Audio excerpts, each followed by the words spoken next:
Hai semua, kami telah memilih seni mempertahankan diri kaum Cina sebagai topik kami. Hal ini kerana kita dapat meluaskan pengetahuan kami tentang seni mempertahankan diri Cina serta berkongsi dengan rakan sekelas. Salam sejahtera semua. Pertama sekali, kita ingin mengucapkan ribuan terima kasih kepada semua pihak yang telah memastikan tugasan e-magazine dan juga persembahan video dapat dilaksanakan dengan lancar sekali. Kami juga ingin mengucapkan ribuan terima kasih kepada pensyarat kami, Encik Fiam Ramli, atas sokongan dan nasihatnya dalam melaksanakan tugasan ini terutama semasa pandemik COVID-19 ini. Kami juga berasa amat bersyukur atas bantuan daripada pihak sekolah, University Taylors dan juga Kementerian Pendidikan Malaysia dalam menentukan projek ini. Terakhir sekali, saya ingin mengucapkan ribuan thousand of terima kasih kepada semua ahli kumpulan saya. Kita telah membuatkan tugasan ini. Thank you guys atas menyumbangkan tenaga dan masa dalam menyiapkan tugasan ini. Terima kasih. Untuk bahagian Tai Chi, saya telah mengadakan temu duga dengan nenek saya yang telah melakukan Tai Chi selama 20 tahun. Beberapa soalan yang telah saya tanyakan termaksudlah berapa lama dia melakukan Tai Chi, apakah faedah Tai Chi tersebut kepada kesihatan dia, dan adakah dia pernah menyertai apa-apa pertandingan. So, pada 9 Januari 2021, saya telah mengadakan satu temu duga dengan Encik Wan Hoi Cheng, seorang pemain wushu dari Pulau Pinang. So, semasa temu duga dijalankan, saya dapat mengetahui bahawa wushu bukanlah sahaja mengajar kita bagaimanakah melindungi diri, ia pun membawa manfaat yang lain seperti disiplin, keyakinan, penumpuan yang lebih baik dan menguatkan badan kita. Selain itu, Encik Wan juga menyebut wushu sedang semakin hilang kerana semakin kurang orang yang ingin belajar wushu. So, di sini Encik Wan memberitahu bahawa wushu bukanlah aktiviti yang bahaya. Dia mengajar kita untuk melindungi orang yang kita sayangi dan patutlah diwariskan kepada generasi yang akan datang. Pada 17 Januari 2021, saya telah membuat satu temu duga atas talian dengan kawan saya, namanya Lin Qihui. Dia pernah mengambil bahagian dalam banyak pertandingan Tai Chi. Berdasarkan tuturannya, saya telah menyadari bahawa Tai Chi adalah tidak lebih bahaya berbanding dengan seni mempertahankan diri yang lain, seperti Wing Chun dan Nan Chun, kerana pergerakan Tai Chi lebih lembut dan rileks. Selain itu, dia juga memberitahu bahawa melatih Tai Chi akan meningkatkan pergerakan kita menjadi pantas dan kita dapat mempertahankan diri daripada keadaan yang bahaya. Dengan adanya temu duga ini, saya telah memahami bahawa melalui latihan Tai Chi, ia akan memberikan banyak faedah kepada kesihatan fizikal dan mental kita. Sekian, terima kasih. Salam sejahtera, saya Eng Junwai dan saya bertanggungjawab dalam kajian Tai Chi. Pertama sekali, saya akan memperkenalkan apakah Tai Chi. Tai Chi merupakan suatu falsafah yang menggunakan konsep Yin dan Yang. Yin yang bermaksud kuasa gelap, manakala Yang yang bermaksud kuasa cerah. Aksi Tai Chi adalah membawa keseimbangan antara kedua-dua kuasa tersebut. Manakala misi Tai Chi adalah tidak terganggu atau dihadkan oleh benda asing, iaitu mencapai semangat Wu Wei yang bermaksud bertindak mengikut situasi semasa tidak mengganggu undang-undang alam semula jadi. Hal ini demikian kerana Tai Chi berasaskan gabungan amalan Confucianisme dan Taoism. Selain itu, Tai Chi Chuan digunakan sejak dinasti Ming oleh Jiang Fa. Kemudian, saya akan cakap dengan kebaikan Tai Chi Chuan. Tai Chi Chuan sesuai kepada semua orang dari segi umur, kerana ia merupakan salah satu seni pertahanan yang lembut dan perlahan serta rileks. Di samping itu, ia juga meningkatkan keseimbangan, kelunturan otot, daya tahan kardiovaskular, kadar nadi dan imunisasi serta membawa ketenangan fikiran kita. Sekarang sampai giliran saya untuk menerangkan tentang beberapa teknik dan pergerakan Tai Chi yang mudah dipelajari oleh masyarakat. Antara pertamanya ialah gerakan dua punaman. Seterusnya ialah gerakan membelah air, seperti teknik berenang. Selain itu, beberapa inspirasi Tai Chi ada daripada pergerakan haiwan dan diubah sesuai kepada pergerakan manusia.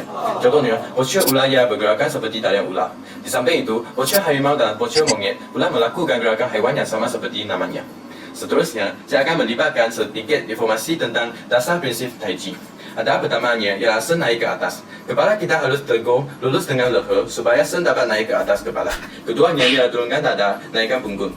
Seterusnya, melonggarkan pinggang kita dan keempat ialah dan kosong dan isi. Ini adalah asal falsafah dari semua pergerakan serta penempatan badan Tai Chi. Sekiranya berat badan keseluruhan terletak pada kaki kanan.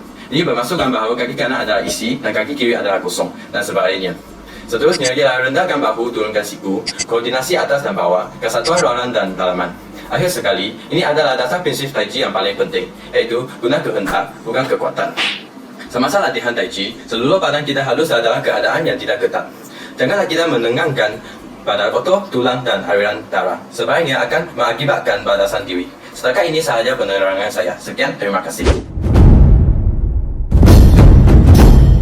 Wushu bermaksud seni mempertahankan diri Cina. Terdapat beberapa variasi dalam wushu termasuklah Nanquan, Changquan, Taijiquan, Santa dan penggunaan senjata seperti dao, jian, gun dan qiang. Wushu harus dipelajari untuk melindungi diri dan mengelakkan diri daripada konflik serta menjamin keamanan negara. Pada tahun 1991, Wushu telah dimasukkan sebagai acara rasmi dalam Sultan Asia dan kebanyakan negara di seluruh dunia telah mengambil bahagian Wushu dalam pertandingan. Untuk lebih baik memahami persembahan Wushu, sini kami akan memperkenalkan pakaian Wushu. Gambar berikut menunjukkan pakaian Wushu lelaki. Di sini, sini, sini. Selain itu, gambar berikut menunjukkan pakaian Wushu perempuan. Ini, sini, sini. Dari sini, kita boleh nampak pelbagai jenis pakaian yang dipakai oleh pelatih Wushu dalam pertandingan.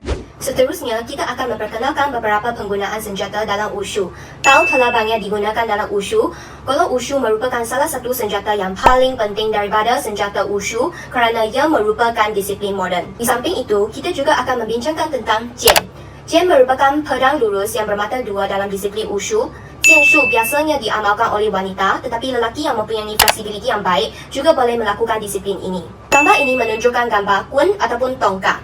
Kun merupakan sebatang kayu yang panjang. Seni bela diri seperti Nan Kun dan Kun Shu telah melibatkan penggunaan kun dalam pergerakan mereka. Gambar ini juga menunjukkan gambar qiang, lembing ataupun tombak. Qiang ataupun lembing dikatakan sebagai raja dalam senjata Cina. Fungsi rambut merah tersebut adalah untuk mengganggu penglihatan musuh semasa pertempuran. Qiang juga akan digunakan semasa qiangshu dijalankan. Akhir sekali, terdapat Taijiquan, dan Taijiquan ialah seni pedang yang berasal daripada pergerakan dan gaya Taijiquan. Di samping mendapat pengaruh daripada jianshu. Walaupun mempunyai pergerakan yang lembut dan perlahan, namun Taijiquan juga mampu dijalankan untuk menyerang.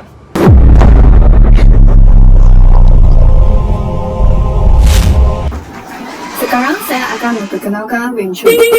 Wing Chun mempunyai sejarah sebanyak 300 tahun. Terdapat dua orang yang penting terhadap Wing Chun, iaitu Yin Wing Chun dan Yip Man. Yin Wing Chun mempelajari tinju dan gaya daripada Eng Wei yang merupakan seorang biarawati. Selain itu, dia menamakan gaya pertempuran itu Wing Chun. Yip Man berusaha mengembangkan seni Wing Chun kepada orang ramai dengan mengajarnya. Seterusnya, saya akan memperkenalkan alat berlatih dan senjata Wing Chun. Alat berlatihnya ialah Wok Wing Chun. Alat ini bermanfaat untuk memperkuat tenaga, sensitiviti dan berlatih teknik pukulan dan takisan. Selain itu, pedang rama-rama ialah senjata Wing Chun. Pedang ini hanya sesuai untuk memotong atau mengetak dan tidak menikam. Yang akhirnya ialah tiang panjang. Tiang panjang harus digunakan dengan perubahan pergerakan kaki untuk membuat satu set latihan tiang panjang yang sepenuhnya. Selain itu, antara kebaikan Wing Chun adalah untuk mempertahankan diri. Terutamanya untuk perempuan, Wing Chun adalah sangat sesuai untuk dipelajari oleh individu yang mempunyai saiz badan yang kecil kerana ia melatih pelajar untuk berurus dengan kekuatan yang berat. Bukan sahaja itu, Wing Chun juga mementingkan pemupukan tenaga supaya dapat mengekalkan minda yang fokus serta kelonggaran fizikal yang mendalam. Akhir sekali, Wing Chun juga dapat meningkatkan keseimbangan dan koordinasi badan kita. Manakala teknik Wing Chun mempunyai satu fokus utama iaitu dalam pertahanan jarak dekat. Antara tekniknya seperti berdirian kuda-kuda haruslah diamalkan oleh pelajar terlebih dahulu supaya dapat menguasai posisi dan gerakan badan yang seimbang. Bukan sahaja itu, teknik Sung Lim Tao yang terdiri daripada Gong Wei untuk struktur badan dan Fajing untuk teknik pelepasan tenaga. Akhir sekali, teknik Sung Jiao yang mementingkan pembahagian berat badan adalah sangat penting untuk keseimbangan. Sekian terima kasih kepada Encik Fadal Syahli dan selamat tahun baru Cina. Bye.